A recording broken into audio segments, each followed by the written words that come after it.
Hello বন্ধুরা, কেমন আছো সবাই? আশা করি সবাই খুবই ভালো আছো আর আমিও খুব ভালো আছি। আমি সুমনা চলে এসেছি আর একটি নতুন ভিডিও নিয়ে। তো তোমরা সবাই দেখতেই পাচ্ছ যে আমরা বাইকে করে কোথাও একটা যাচ্ছি। তো আমরা কোথায় যাচ্ছি বলো তো?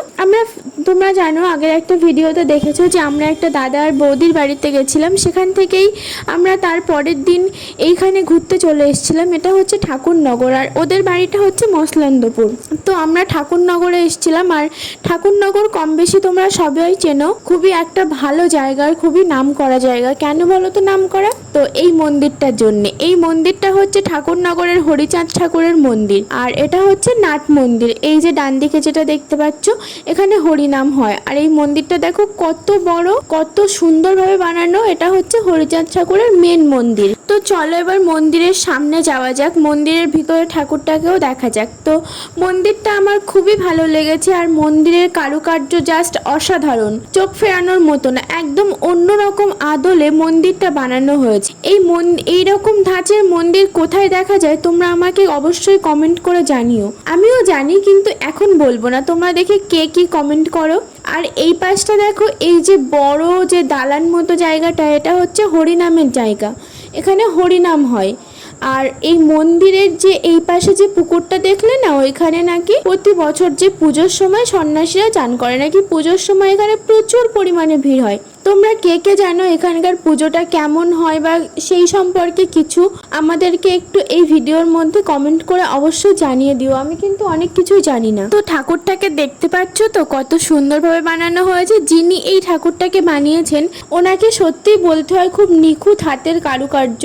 আর এই ঠাকুরকে পুজো করতে খুবই কম দ্রব্য সামগ্রী লাগে, দেখতেই পাচ্ছ অবশ্যই। তো এরপরে আমরা চলে গিয়েছিলাম একটা পার্কে, ঠাকুরনগরেরই একটা পার্কে। তো সেখানে গেস্ট হাউসও আছে, আবার সুইমিং পুলও আছে, সাইডে পার্কও আছে, গাড়ি পার্কিংয়েরও জায়গা আছে, সব কিছুই আছে। তো তোমাদেরকে আমি ঠিকানাটা বলতে পারছি না সঠিকভাবে, কারণ আমার নিজেরই মনে নেই। আমি ওই জায়গাটায় ওই প্রথমবারই গিয়েছিলাম। তো যদি জানতে পারি তো আমি কমেন্টে বলে দেবো। তো আমি ওখানে গিয়ে একটু পাগলামো করছিলাম, তো স্লিপ খেতে পারছি না বাচ্চাদের মতো, তাও করছি, ভালো লাগছিল বেশ। তারপরে দেখো এই একটা পাগলারাম, ও আমার দেখে একটু স্লিপ খাওয়ার চেষ্টা করছিল।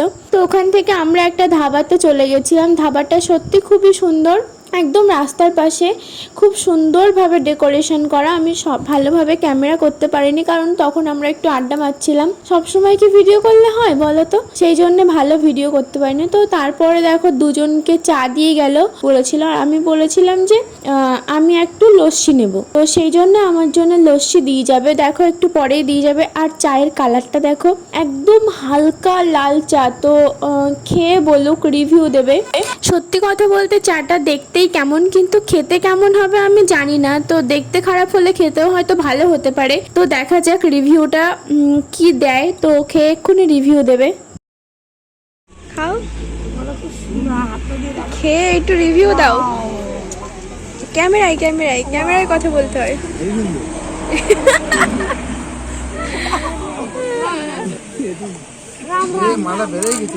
তো ভিডিওটা ভালো লেগে থাকলে কি করতে হবে বলো তো? একটা লাইক করতে হবে আর একটু কমেন্ট করে যেগুলো বললাম সেগুলো জানিয়ে দেবে। আর আমাদের চ্যানেলটা যদি নতুন দেখে থাকো তাহলে অবশ্যই সাবস্ক্রাইব করে দিও প্লিজ, যেন লাইক করতে ভুলো না। আর যদি ভালো লাগে তো ঠাকুরনগরের মন্দিরটা সম্পর্কে কিছু বললাম, বন্ধুদের সাথে একটু শেয়ার করে দিও। আর বাই।